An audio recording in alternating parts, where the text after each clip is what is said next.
हरियाणा, झारखंड और महाराष्ट्र के बाद उसके बाद दिल्ली भी आया। दिल्ली के बाद अब कड़क माहौल बन गया है बिहार में। बिहार की जो राजनीति की हवा है वो ठंडी, और अब क्योंकि माहौल सियासत भी गर्म है और मौसम भी गर्म होने वाला है, तो वो गर्म हवा भी कड़क हवा का रुख लेती जा रही है। और ये हवा इतनी कड़क है कि पहली बार न्यूज़ 18 इंडिया के जो आउटपुट एडिटर हैं ब्रजपाल जी भी हमारे साथ जुड़ गए। ये पहली बार मुझे लगता है ब्रजपाल जी, पहली बार आप टीवी पर कैमरे के सामने पहली बार समझ सकते हैं कि बिहार की राजनीति किस तरफ जा रही है। कि जो पर्दे के पीछे से चैनल को चलाते हैं, जो तमाम एंकरों को, रिपोर्टर्स को, आउटपुट वालों को निर्देश देते हैं, वो अब सामने आने को या सामने आ चुके हैं। और ये पहली बार है क्योंकि बिहार की राजनीति या बिहार की हवा कुछ इसी तरह की होती है कि जो नहीं होता है वो हो जाता है। और किसी शायर ने लिखा भी है, 2 लाइनें जो मैं बता दूं कि दिल को तेरी चाहत पे भरोसा बहुत है, लेकिन तेरे बिछड़ जाने का डर भी लगता है। नीतीश कुमार को लेकर ये लाइनें बिल्कुल सटीक साबित होती हैं, क्योंकि वो कब कहाँ चले जाएं, किससे बिछड़ जाएं, किसके दामन में फिर से वापस आ जाएं, कोई नहीं कह सकता।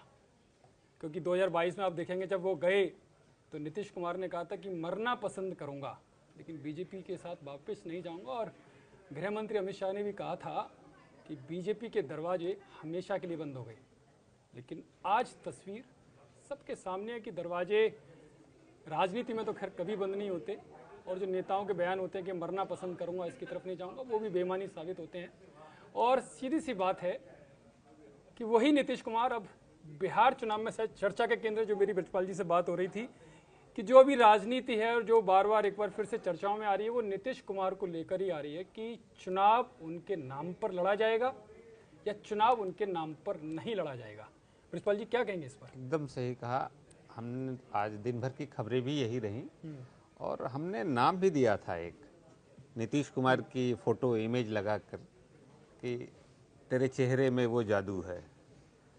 विपक्ष भी, आरजेडी भी नीतीश, उसको भी दिमाग में है नीतीश की अगुवाई में एनडीए लड़ेगा या नहीं लड़ेगा। उनको भी पता है कि खतरा नीतीश से है, बाकी उतने बड़े चेहरे हैं नहीं। हालांकि पिछले विधानसभा चुनाव में नीतीश ये कह चुके थे कि उनका ये आखिरी चुनाव है, लेकिन ये चुनाव नीतीश के लिए थोड़ा सा इमोशनल भी हो गया है। अभी एनडीए को सबसे ज़्यादा ज़रूरत है, उनकी पार्टी को ज़रूरत है, उनकी सेहत को लेके बातें हो रही हैं। और अब उनके बेटे निशांत की भी एंट्री हो गई है पापा के लिए। हाँ, जैसे माना जा रहा था कि नीतीश में घर में परिवारवाद या राजनीति में कोई है नहीं, फिलहाल कोई ना आने वाला दिखता है, लेकिन अब निशांत खुल के बैटिंग कर रहे हैं कि पापा ठीक हैं, पापा और 5 साल तक सीएम रह सकते हैं। तो सब कुछ बिहार में चुनाव से ज़्यादा नीतीश की चर्चा है। नीतीश रहेंगे, नीतीश नहीं रहेंगे, नीतीश सीएम बनेंगे, नीतीश सीएम नहीं बनेंगे, चेहरा होंगे नहीं होंगे, सब कुछ नीतीश।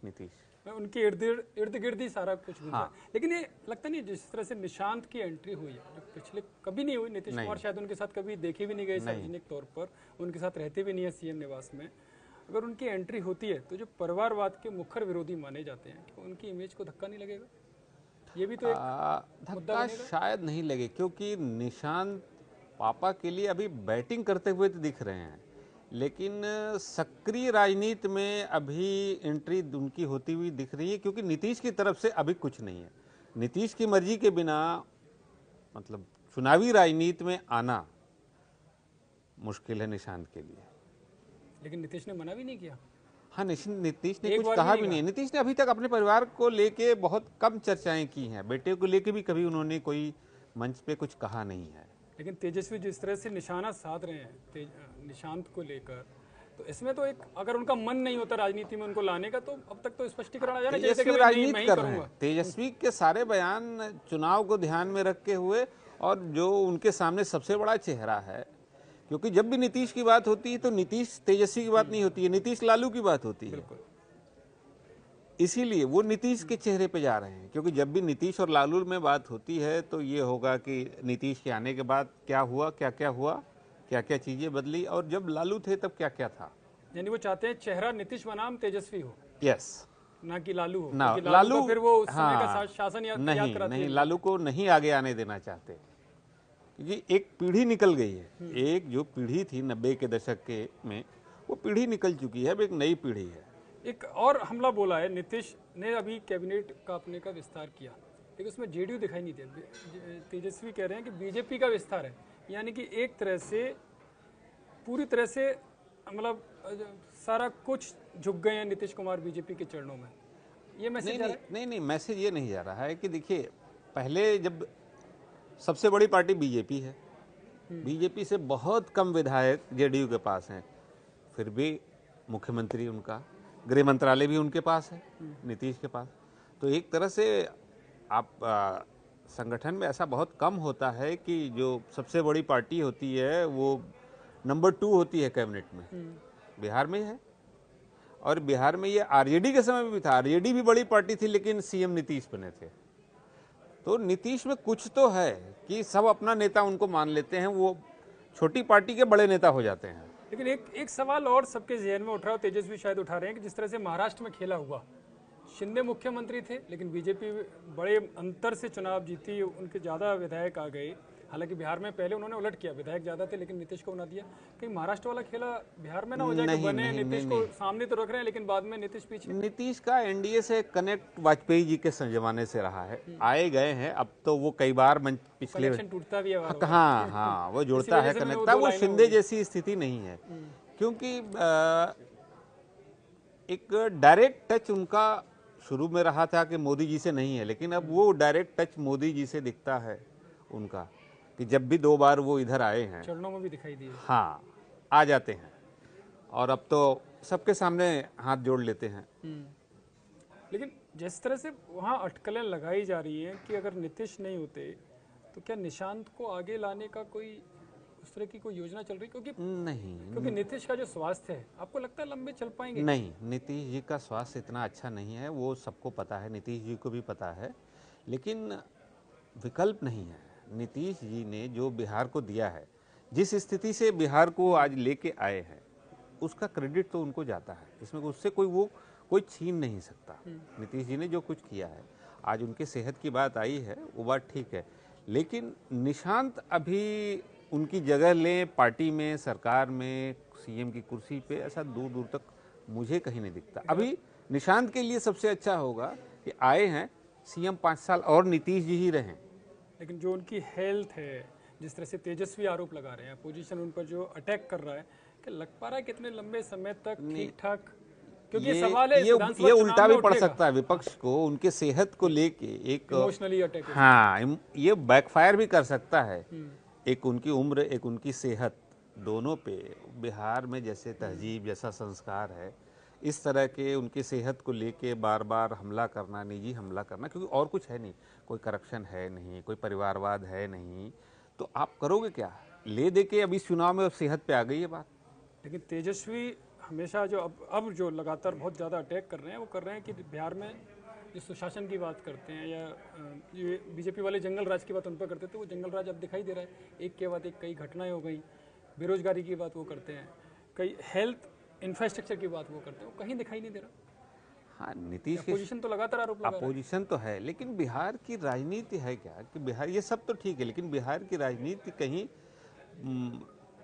जाति की जो इंजीनियरिंग है ना, वो सब कुछ आकर टिक जाता है जाति पे, कि जाति का समीकरण कैसे है, मांझी जी कैसे हैं, चिराग पासवान जी कैसे हैं, नीतीश जी कैसे हैं, बीजेपी कैसी है, ये तालमेल कैसा बैठ रहा है। ये सारा तालमेल जाति के आसपास बैठ जाता है। एक राउंड जाति हो जाती है, फिर ये होता है कि चेहरा क्या, तो चेहरा नीतीश है। लेकिन मांझी तो इनके साथ है, लेकिन फिर भी इनके साथ नहीं है, बार बार कुछ ना कुछ शिबू पर छोड़ देते हैं। वो तो है कि अब वो किधर जाएंगे। हाँ, कि मांगेंगे 40 तो 4 तो मिलेंगे, और 10 मांगेंगे तो हो सकता है 2 मिले। ऐसा तो नहीं बीच में रास्ता छोड़ जाए, क्योंकि मांगे कुछ, मिला कुछ, तो तेजस्वी का ऐसी आता तो हम ही दे देंगे। नहीं, अकेले इनकी अभी स्थिति ऐसी नहीं है कि ये कहीं जाके किसी को इतना फायदा दे सके जितना फायदा ये एनडीए में रह के ले रहे हैं, केंद्र में भी और बिहार में भी जो इनको मिलेगा। दिल्ली चुनाव की जीत से कुछ फर्क पड़ेगा बिहार में? क्योंकि कहते बिहार की राजनीति तो बिल्कुल अलग है। बिहार की राजनीति, लेकिन सर पूर्वांचलियों ने दिल्ली में बीजेपी का साथ दिया। हाँ, नहीं, बिहार की राजनीति इसलिए भी है कि केंद्र की सरकार में अभी नीतीश की पार्टी का सहयोग बहुत महत्वपूर्ण है। ये एक बहुत बड़ा फैक्टर है कि नीतीश पे कोई दांव खेला जाए या नहीं खेला जाए, इससे बहुत कुछ दिल्ली पे असर पड़ सकता है। तो ये देखते हुए ही सारी चीज़ें तय होंगी। कितना नीतीश पर विश्वास कर पाएगी बीजेपी? क्योंकि नहीं, पिछले जो अनुभव है, एक ऐसा तो नहीं जो कोर कैडर है नीतीश का, वो विश्वास कर पाएगा बीजेपी पर? नहीं, नीतीश का कैडर तो बीजेपी के साथ है, वो लोकसभा चुनाव में दिखा है। और वो नीतीश के साथ है, मतलब एनडीए के साथ भी है। नीतीश के साथ है क्योंकि एनडीए के रूप में उन्होंने लोकसभा चुनाव लड़ा और जो सीटें मिली है उससे लग रहा है कि वोटर जो नीतीश का है वो नीतीश के साथ है, प्लस एनडीए के साथ भी है, क्योंकि वोट ट्रांसफर हुए हैं लोकसभा बीजेपी के नेता तो कई बार या एनडीए के नेता कई बार कह चुके हैं कि सीएम नीतीश होंगे। हाँ, आज भी बोला है। लेकिन बिहार बीजेपी अध्यक्ष ने तो कहा कि वो मीटिंग के बाद तय होगा। नहीं, जो दोनों चीजें कही हैं उन्होंने कि इनकी अगुवाई में होगा, लेकिन आखिरी फैसला पार्लियामेंट्री बोर्ड में होगा। यानी कि आखिरी फैसला होगा ना। हाँ, लेकिन लेकिन एक बयान तो दे रहे हैं, उनके दिमाग में ये है, उनको भी पता है कि नीतीश से बड़ा एनडीए के पास चेहरा नहीं है और साफ सुथरा चेहरा है। एकमात्र चीज बचती है सेहत, तो वो तो ठीक है, वो तो भाई उनको भी राजनीति करनी है, उनको भी चुनाव लड़ना है, कुछ तो मुद्दा चाहिए। चलिए, कुछ तो मुद्दा चाहिए। ब्रजपाल जी का यही कहना है कि सेहत को लेकर वो कड़क है या नहीं है, ये आने वाला समय बताएगा, लेकिन चेहरा जरूर कड़क एनडीए के पास है, वो नीतीश कुमार के फेवर में जाता है, क्योंकि नीतीश कुमार इतना कड़क चेहरा कि उसके मुकाबले बीजेपी के पास भी अपना कोई चेहरा नहीं है। और शायद यही कारण है कि एनडीए के सभी नेता बार बार कह रहे हैं कि नीतीश कुमार के नेतृत्व में ही चुनाव लड़ा जाएगा।